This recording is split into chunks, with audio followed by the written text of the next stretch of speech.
All right, ready to dive into another mystery. Today, it's the JFK assassination. You know, one of the most talked about events in American history, and we've got some fresh perspectives to unpack. You sent over some fascinating articles from the Dealey Plaza Echo. Oh, yeah, a whole journal dedicated to JFK assassination research. It's incredible, right? A real treasure trove for anyone interested in this case. We've got witness accounts, forensic analysis, and even some alternative theories that'll really make you think. Sounds like we're in for a wild ride. Definitely. So let's start with a piece that really grabbed my attention. It's called Enemy of the Truth, and it dives right into the heart of a really crucial issue: the reliability of ear witness testimony in Dealey Plaza. Ah, yeah. The human element in all of this. Right. The article makes a pretty bold claim, suggesting that much of the ear witness testimony from that day might be unreliable. Well, think about it. Dealey Plaza, with all those tall buildings, concrete, the grassy knoll, it's not exactly an ideal acoustic environment. Exactly. The article uses this term cone of confusion to describe areas where it's virtually impossible to tell if a sound is coming from in front of you or behind you. Like those optical illusions where you can't tell which way the arrows are pointing. It's crazy, right? Your brain just can't process the information accurately. And this is a huge problem when you consider how many conspiracy theories hinge on witness accounts from that day. So someone could have sworn they heard shots coming from the grassy knoll, but their brain might have been tricked by the acoustics of Dealey Plaza. And it's a game changer. It means that some of the most commonly cited evidence for a grassy knoll shooter might not be as reliable as we once thought. It throws a wrench into a lot of popular theories. Okay, so ear witness testimony in Dealey Plaza, not exactly a slam dunk. Yeah. Now let's move on to another piece of evidence that's caused a lot of controversy: the magic bullet. Oh, yeah. Commission Exhibit 399. That tiny piece of lead has caused a lot of headaches for researchers. The magic bullet is at the core of the Warren Commission's single bullet theory. It basically says that a single bullet fired by Lee Harvey Oswald caused all the wounds to both President Kennedy and Governor Connally. And the article lays out the bullet's alleged trajectory. It's pretty mind-boggling. We're talking a bullet entering Kennedy's back, exiting his throat, hitting Connally, going through his back and chest, shattering his wrist. And finally lodging in his thigh. All from one bullet. It sounds impossible, right? But that's why they call it the magic bullet. And get this, the bullet itself was found in pretty good condition. You'd think a bullet that went through all that would be mangled, but CE 399 looks almost brand new. It's wild. Even some members of the Warren Commission had doubts about it. Hmm. The report actually says that while it's not essential to their findings to pinpoint which shot hit Connally, there's very persuasive evidence that it was the same bullet that hit both men. Almost like they were trying to convince themselves. Right. Like, come on, guys, let's just go with it. But here's the thing. The article dives into some of the tests they ran trying to replicate this. They used goats and cadavers, but... Test bullets ended up looking like they'd been through a meat grinder. Exactly. Nothing like CE 399. And even the experts couldn't agree. Some, like Dr. Light, said it was highly unlikely CE 399 caused all those wounds.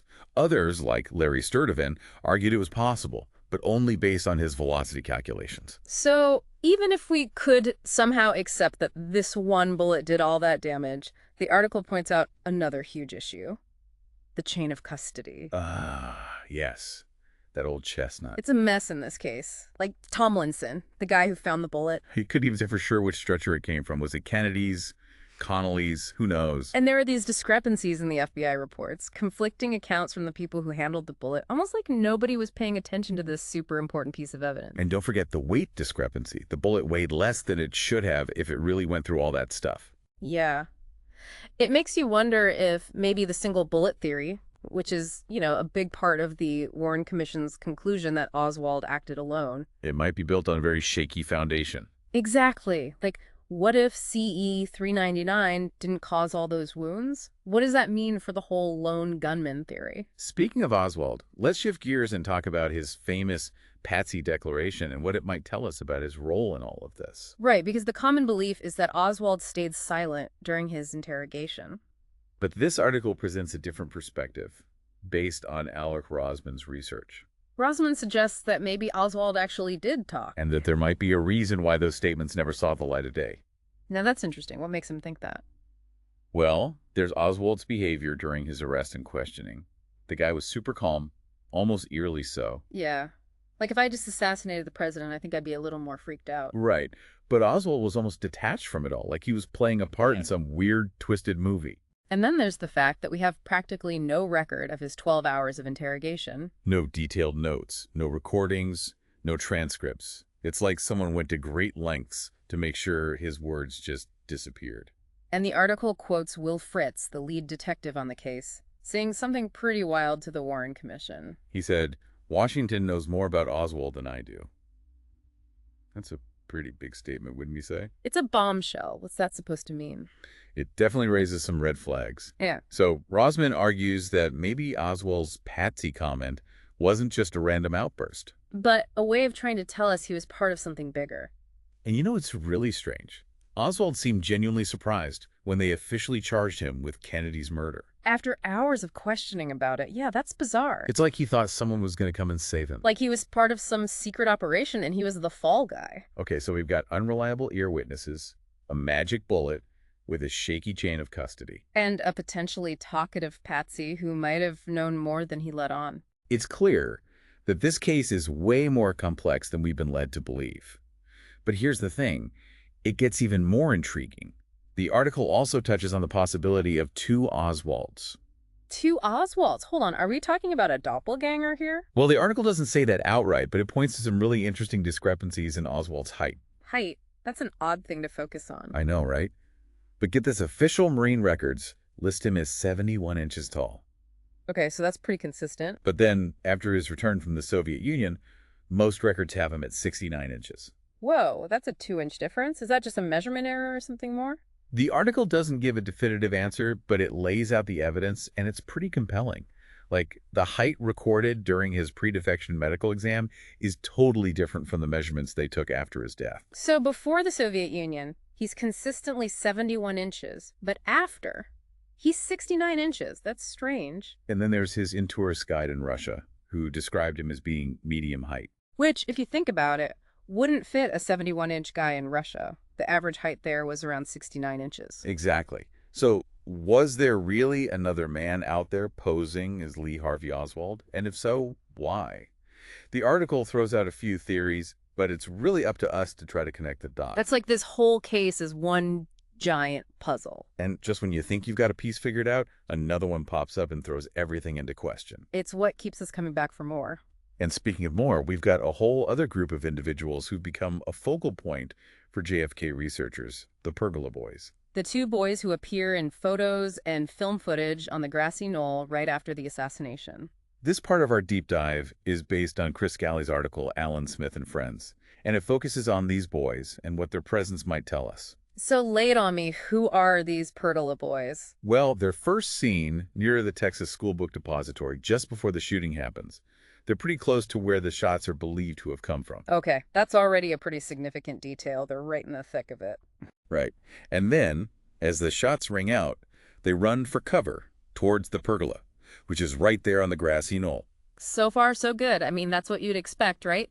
Run for cover when you hear gunshots? Yeah, but here's where it gets weird. After the shooting, they come out of the pergola and run west, away from the depository. That's not the direction I'd run if I thought the shots were coming from that building. Exactly. It's almost like they knew something was about to happen, or they had a specific place they needed to be. Their behavior is definitely a little suspicious. Maybe they weren't just innocent bystanders. And their presence on the grassy knoll, combined with these strange movements, has led some researchers to think they might have been involved somehow. Like lookouts or something. Right. But we need more evidence to say for sure. And that's where those bicycles come into play. You know, the ones that appear in photos near the Fort Worth Turnpike sign on Elm Street. The ones that just show up after the shooting. Exactly. They weren't there before, and then suddenly they're just lying there as if someone abandoned them. It's like they magically appeared out of nowhere. It's strange, right? And the article suggests that these bikes might belong to the Pergola Boys or to other students who were in Dealey Plaza that day. So we've got this group of students, including the Pergola Boys, just hanging out near these abandoned bicycles minutes after the president is shot. Yeah. It's a pretty big coincidence, to say the least. Were these kids just in the wrong place at the wrong time, or were they involved in something more? It's another piece of the puzzle that we need to figure out. And speaking of puzzles, the article throws in another twist. A man named Bob Goodman comes forward, claiming to be the Alan Smith, one of the Pergola boys who talked to the Chicago Tribune. Wait, hold on. Another Alan Smith. This is getting complicated. It does, doesn't it? But here's the problem. Goodman's story doesn't quite match up with what Smith told the Chicago Tribune. What do you mean? Like, what kind of discrepancies are we talking about? Well, for one thing, Goodman claims he was in the pergola during the shooting, but Smith told the paper he was standing closer to the street. That's a pretty big difference. Right. And Goodman says he called a local paper, but Smith was clear that he talked to the Chicago Tribune. It sounds like Goodman's either making stuff up or he's gotten his facts mixed up. And to make things even more suspicious, Goodman couldn't give any details to back up his story. When they asked about his school, his connection to Smith, he had nothing. So, not very credible. Not at all. Plus, the Dallas Independent School District confirmed that Alan Smith was a student at Stockard Junior High. But no record of a Bob Goodman. Exactly. It seems pretty clear that Goodman was not who he claimed to be. So, why try to insert himself into this story? What was his motive? That's a good question. It's a reminder that with any event like this, there are always people who try to exploit the tragedy or maybe rewrite history for their own reasons. You always have to be careful about who you believe, especially when they pop up years later with a story that's a little too convenient. We've gone through a lot today, from the fallibility of our senses to the possibility of a magic bullet, mysterious students on the grassy knoll. Even a potential Oswald imposter. It's like peeling back layers of an onion. It's clear that the JFK assassination is way more complex than we've been led to believe. But that's the beauty of it, isn't it? The search for truth. Even if it's elusive. Exactly. And that's what these deep dives are all about. We're exploring the evidence, the theories. Trying to make sense of it all. And hopefully, along the way, we'll uncover some new insights that bring us closer to understanding this pivotal moment in American history. Because the truth is out there, somewhere. Absolutely. And it's waiting to be discovered. So let's keep digging, keep questioning, and keep searching for those answers. Who knows what we'll uncover next? That's the exciting part. You never know what you'll find when you start peeling back the layers of history. That's for sure. And we're just getting started, so buckle up, because we're about to dive even deeper into the JFK assassination. Stay with us. Can't wait to see where this rabbit hole leads. We're going to need a bigger shovel for this one. I'm ready. Let's do it. All right, let's get back to it. We're talking about the Pergola boys and those mysterious bicycles that appear near the Fort Worth Turnpike sign on Elm Street. Yeah, those bikes that just materialize out of nowhere after the shooting. It's a pretty strange detail, right? And it's led to all sorts of speculation. Could they have been part of a getaway plan? Or maybe they were used to transport something related to the assassination, like a weapon or communication equipment. It's certainly possible, but the article we're looking at, Alan Smith and Friends, doesn't give us any definitive answers. It just raises a bunch of questions, which, is kind of par for the course with this case. Exactly. Every time you think you've got a handle on something, a new mystery pops up. And speaking of mysteries, let's talk about Alan Smith himself, one of the Pergola boys. Why did he decide to contact a Chicago newspaper instead of talking to the local media in Dallas? It's a strange choice, right? Maybe he didn't trust the Dallas authorities.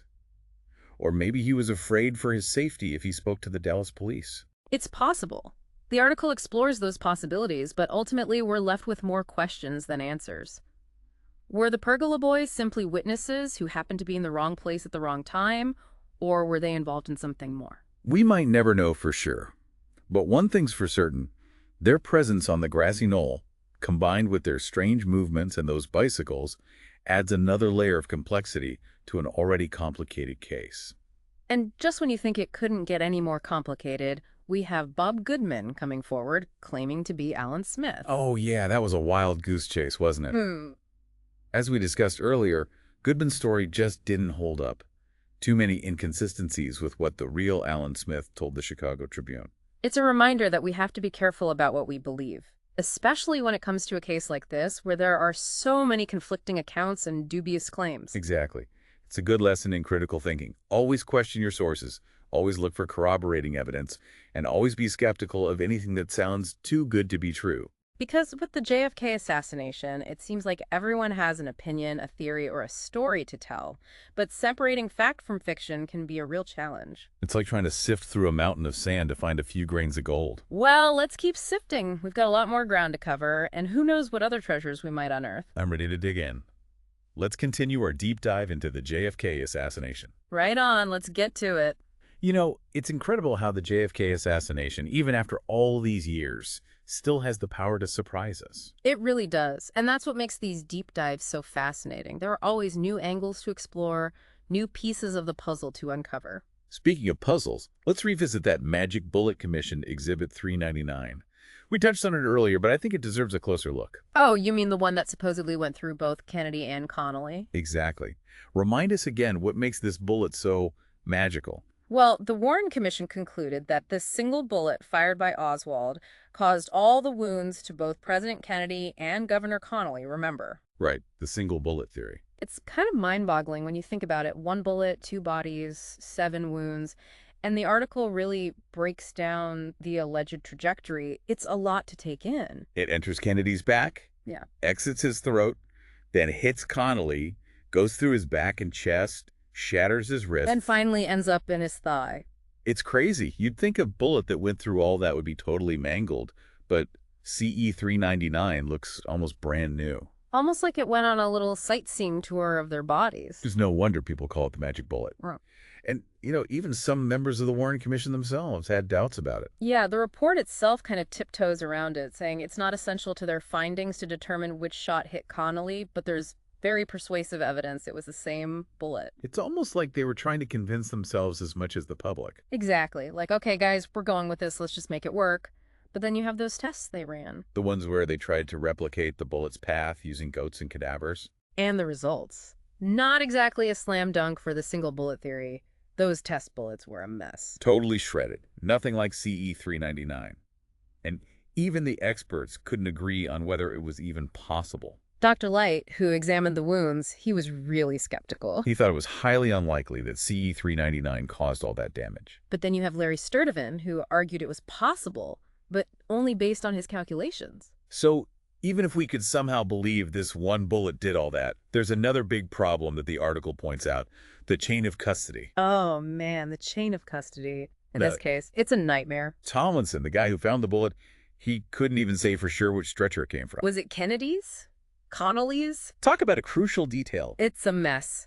And there are discrepancies in the FBI reports, conflicting accounts from the people who handled the bullet. It's like nobody was really paying attention to this super important piece of evidence. And on top of that, you have the weight discrepancy. The bullet weighed less than it should have. If it really went through all that stuff, makes you wonder, right? What if the single bullet theory, Which is a cornerstone of the Warren Commission's conclusion that Oswald acted alone. might be based on some pretty shaky ground? Exactly. And if CE 399 didn't cause all those wounds, then what? Multiple shooters. Now things are getting really interesting. Speaking of interesting, let's talk about Lee Harvey Oswald himself. Specifically, his Patsy Declaration. What do you make of that? Well, the traditional thinking is that Oswald clammed up during his interrogation. But the article we're looking at, it presents a different perspective. Right. It suggests that maybe Oswald actually did talk. But there's a reason why those statements never saw the light of day. And that's interesting. What makes them think that? A few things, actually. First, remember his demeanor during the arrest and questioning? The guy was incredibly calm. Almost like he was detached from it all, you know? Yeah, like it wasn't really sinking in that he just allegedly assassinated the president. It's not exactly the behavior you'd expect. Okay, so unusual behavior. What else? Well, we have practically no record of his 12 hours of interrogation. No detailed notes, no recordings, no transcripts. It's like someone scrubbed it clean. That's a pretty big gap in the official record. Right. And the article quotes Will Fritz, the lead detective, saying something pretty wild to the Warren Commission. What did he say? Washington knows more about Oswald than I do. Now, what's that supposed to mean? It definitely raises some eyebrows. Like, what are they hiding? So, putting it all together, his strange calmness, the missing interrogation records, Fritz's cryptic statement, it makes you wonder if Oswald's Patsy comment wasn't just a random outburst. Maybe it was his way of trying to signal that there was something bigger going on. And you know what's even stranger? Oswald seemed genuinely surprised when they formally charged him with Kennedy's murder. After hours of questioning, that doesn't make sense. Right. It's like he thought someone with a lot of power was going to swoop in and save him. Like he was a pawn in a much bigger game, a game he didn't even understand. Now, let's shift gears a bit and talk about another aspect of the JFK assassination that's always generated a lot of debate. The mysterious figures on the grassy knoll. We've talked about the pergola boys, but there are others too. Remember Badge Man? Ah, yes, Badge Man. The guy who appears in some photos and film footage, looking like he's wearing some kind of uniform. Some people think he was a police officer responding to the shooting. While others believe he might have been a second shooter or involved in the conspiracy. It's crazy how one blurry figure in a photograph can spark so much debate. Well, it goes to show how every detail of this case is scrutinized and analyzed. People are desperately searching for answers. The article we're looking at doesn't really solve the Badge Man mystery. But it brings up some important questions, like why was he even on the grassy knoll in the first place? And why does he disappear from view so quickly after the shooting? He's like a ghost, appearing and disappearing in the chaos. It reminds us that the grassy knoll wasn't just some empty space. It was a complex area, with trees and shrubs and fences, all of which could have provided cover. And then you have the pergola boys and other possible figures in the area. It was a chaotic scene. Who knows what was really going on there? It's easy to get lost in the details, the specific figures and their roles, but sometimes you need to step back and look at the bigger picture. Absolutely. The grassy knoll, regardless of who was there or what they were doing, represents the possibility of something more. Something that goes beyond the official narrative, something that challenges the idea that Oswald acted alone. It's a symbol of all the unanswered questions, all the lingering doubts. And it speaks to the need to keep searching, keep questioning, and keep an open mind. Exactly. This case is full of twists and turns, and there's still so many unanswered questions. But that's what makes it so fascinating, isn't it? The search for truth, the quest to uncover what really happened. It's a reminder that history is rarely simple or straightforward. It's a complex web of events, personalities, and motivations. And the JFK assassination, perhaps more than any other event in American history, demonstrates just how elusive the truth can be. Absolutely. But that doesn't mean we should stop searching. On the contrary, it should inspire us to dig deeper, to explore new avenues, and to challenge the official narrative. Because the truth is out there somewhere, waiting to be discovered. And maybe, just maybe, by piecing together all these fragments of evidence, all these different perspectives, we can get a little closer to understanding what really happened on that fateful day in Dallas. The JFK assassination continues to fascinate and intrigue us for a reason. It's a story that's still being written. And who knows what new chapters might be added in the years to come. Thanks for joining us on this deep dive. We hope you found it as thought-provoking and as puzzling as we did. Until next time, stay curious. We're back. And it's amazing how, even after all this time, the JFK assassination still has this hold on us. It really does. It's like this event just punched a hole right through American history. And we're still trying to piece together what happened. We've been talking about all these different pieces of the puzzle, but sometimes it feels like the more we learn, the less we actually know. Totally. It's like for every question we answer, 2 more pop-ups. Exactly. And that's part of what keeps it so fascinating, right? That constant search for answers. Absolutely. So, before the break, we were talking about Badge Man, that mysterious figure on the grassy knoll. Oh, yeah. The guy in some of the photos and films who looks like he's wearing a uniform. And we talked about how some folks think he was a cop responding to the shooting, while others think he might have been a second shooter or part of a conspiracy. It's incredible how just one blurry figure can cause so much debate. Right. It really highlights how much we're still trying to make sense of what happened that day.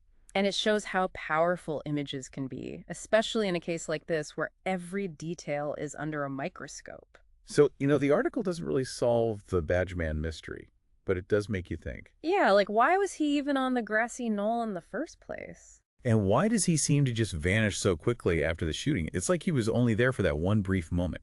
Like a ghost, almost. Just appearing and disappearing in the chaos. And the article also points out that the grassy knoll itself wasn't just an empty field. Oh, right. It was a pretty complex area. Yeah, with trees, shrubs, fences, that pergola. Plenty of places to hide if you didn't want to be seen. Exactly. And then you've got the pergola boys, maybe other figures lurking around. It makes you realize how hard it would have been to keep track of everyone in that moment. So even if Badge Man was just the cop, like some people say, just him being there adds another layer of confusion to the whole thing. It just goes to show you can't always take things at face value. You have to look at the whole picture, the entire context. Right. And that brings us back to something we've talked about before, how our own senses can sometimes mislead us, especially in a moment of intense stress and trauma. Yeah, like those ear witnesses who were sure they heard shots coming from the grassy knoll. But the acoustics of Dealey Plaza could have totally distorted their perception. And imagine the adrenaline, the fear, the shock of witnessing something like that. It would have heightened their senses, maybe made them more prone to misinterpreting what they saw and heard. So even if they were 100% certain about what they heard, We have to remember that their testimony might not be completely accurate. we can't just dismiss it, but we can't blindly accept it either. We have to weigh it against all the other evidence, consider all the possibilities. And that's what makes this whole deep dive so compelling, right? It's like a giant puzzle with missing pieces and blurry edges. And we're trying to make sense of it all, using logic, critical thinking. Always keeping an open mind. Exactly. Because the truth is out there somewhere. We just have to keep searching for it. The JFK assassination, it's a story that refuses to stay buried. And it's a story that continues to teach us valuable lessons about history, about evidence, and about the importance of never giving up on the search for truth, no matter how elusive it may seem. Well said. You know, it's been quite a journey today going through all these theories and evidence. It really has. But even though we've covered a lot of ground... We've only just scratched the surface of this case. Exactly. And I think that's the most important takeaway from all of this. The JFK assassination is a complex and multi-layered event. And it's a story that's still unfolding. So, to everyone listening, keep those questions coming, keep digging, and keep challenging those official narratives. Never stop searching for the truth, no matter how difficult or uncomfortable it might be. And who knows, maybe one day we'll finally unlock the secrets of this pivotal moment in American history. Until then, thanks for joining us on this incredible journey.